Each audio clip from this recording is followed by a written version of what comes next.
Oke, buat yang suka ngikutin perkembangan gadget pastinya udah pada tahu. Smartphone di kelas harga 2-3 juta, hampir semuanya tuh didominasi sama HP-HP keluaran Transsion Group, terutama Infinix Note series dan juga Tecno Spark series yang makin kesini-sini antara harga dan spek yang dikasih kayak nggak masuk akal. Tapi nggak semua yang kelihatan wah tadi, serta-merta bikin semua orang kepincut jadi pengen beli. Kenapa? Karena ada faktor penting sebelum memutuskan pilih smartphone yang mana. Karena berapapun kelas harganya, kita sebagai konsumen pasti punya alternatif atau pilihan. Selama ya kitanya sendiri mau berpikiran open-minded dan gak dibutakan untuk menjadi fanboy atau haters garis keras. Nah, sebenarnya ada beberapa smartphone lain yang harganya juga 2 jutaan kecil, tapi punya racikan yang agak lain. Salah satu contohnya adalah iQOO Z7X ini. Hai Teknoza, saya Stepian dan ini dia review ulang dari iQOO Z7X di tahun 2024 dan udah menggunakan Android 14. Let's go!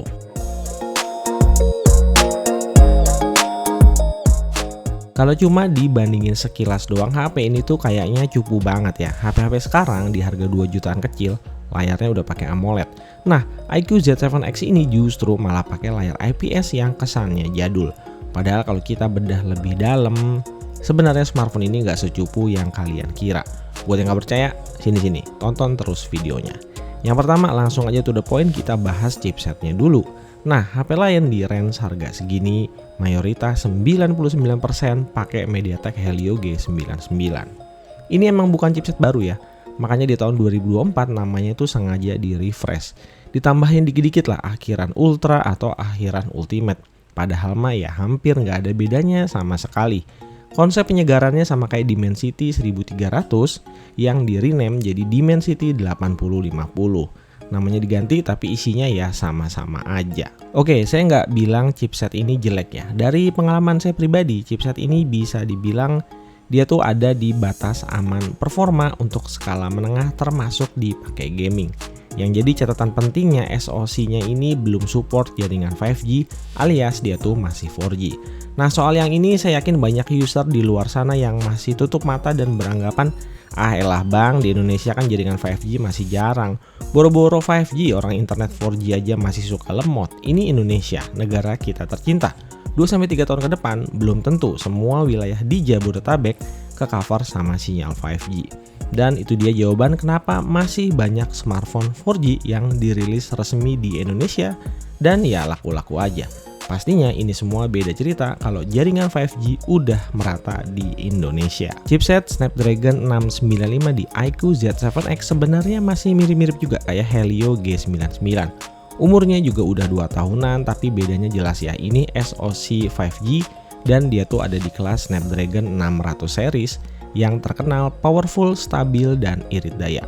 Unit Z7X yang saya pakai ini tuh varian yang 8128 dan ini 1000% hasil beli sendiri, jadi nggak ada endorsan dari pihak manapun termasuk dari pihaknya iQOO.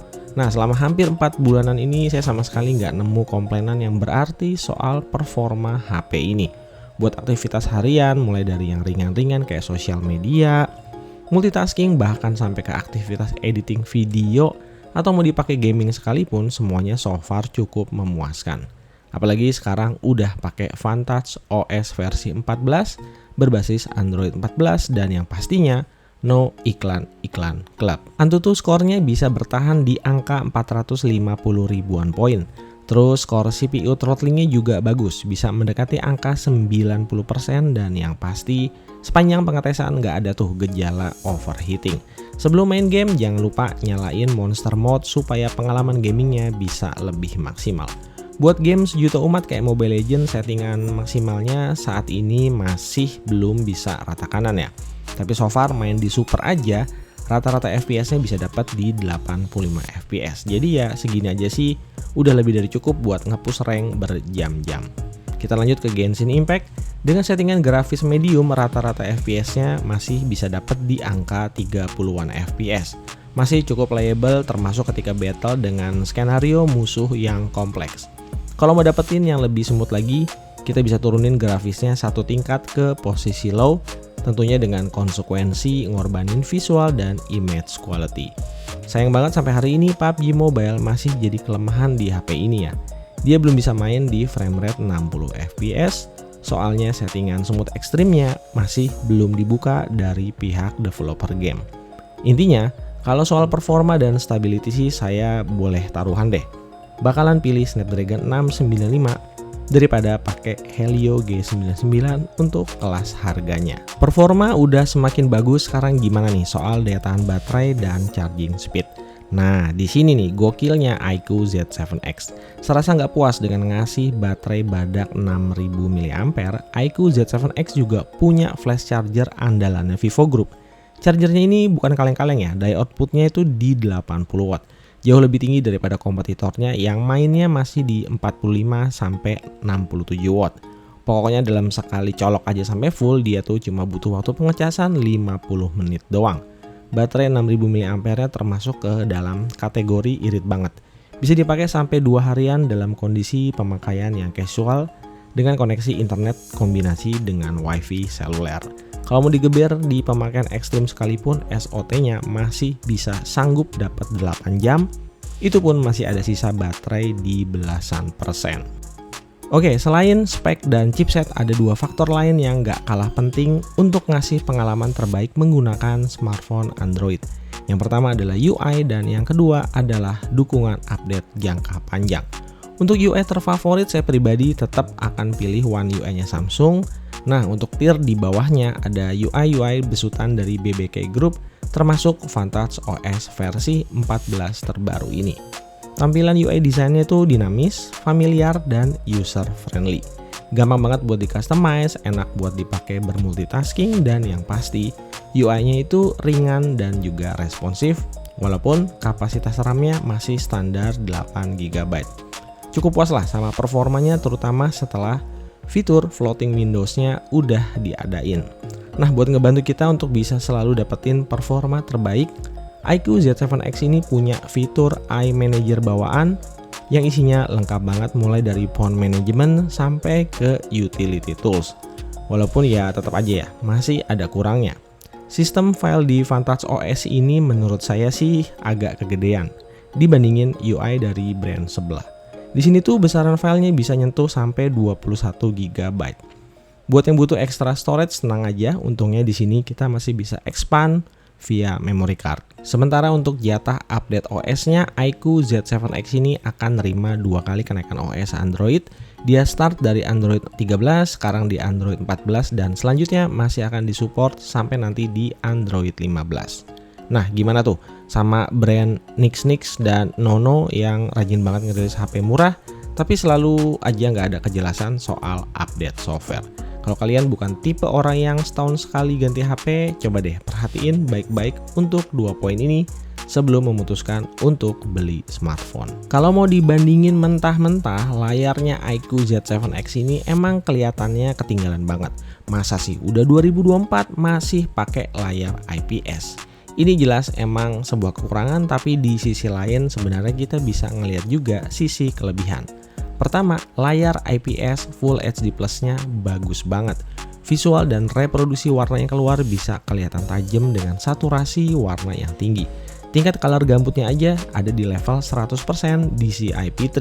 Jadi masih bisa bersaing lah sama HP-HP dengan layar AMOLED di range harga 2-3 juta. Paling yang berasa kurang ya bagian brightness peak-nya aja. Terutama kalau dipakai di bawah terik sinar matahari.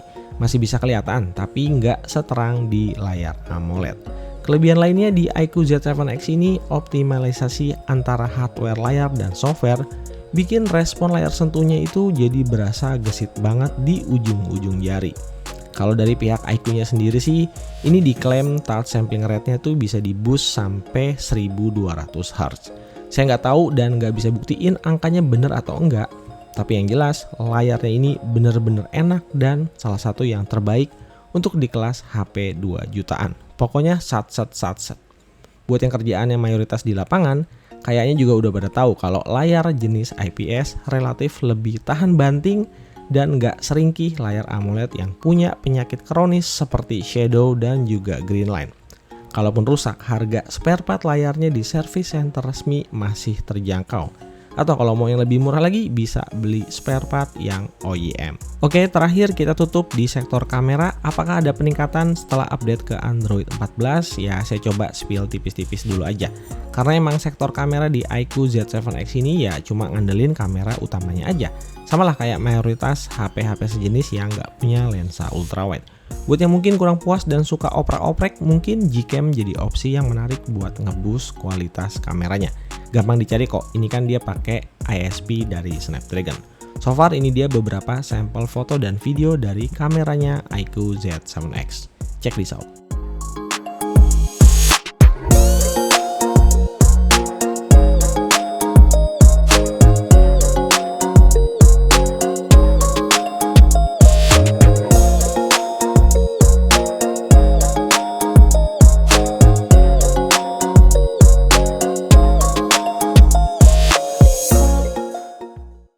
Oke, ini dia contoh video dari iQOO Z7X ya. Ini di Full HD 30 fps. Ini sudah diupdate ke Vantage OS 14 versi Android 14.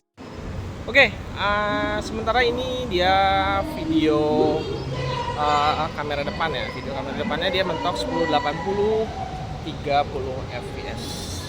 Lumayan lebar, nggak terlalu nge-crop, tapi memang nih kayaknya stabilisasinya nih agak sedikit kurang aja sih. Kalau buat nge-vlog tipis-tipis aja sih, ini masih oke lah ya. Ya, ini belakang masih kelihatan, background masih kelihatan, foregroundnya juga masih kelihatan, walaupun agak overexpose sedikit sih. Gimana?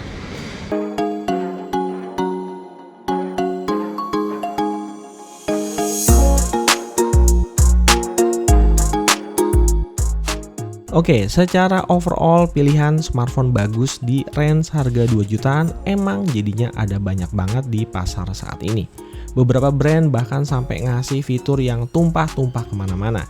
Tapi kalau kalian maunya sekalian aja pilih smartphone 5G, udah gitu pakai SoC Snapdragon yang udah terbukti bisa perform lebih baik dan juga lebih stabil, punya dukungan software update yang lebih jelas, punya kapasitas dan ketahanan baterai yang mantap, ditambah lagi kecepatan charger di atas rata-rata, iQOO Z7X ini bisa dipertimbangkan untuk dipilih karena semua poin-poin tadi yang tadi saya bilang bisa dieksekusi dengan sangat baik di smartphone ini, tentunya dengan beberapa kelemahan yang menurut saya masih bisa ditoleransi.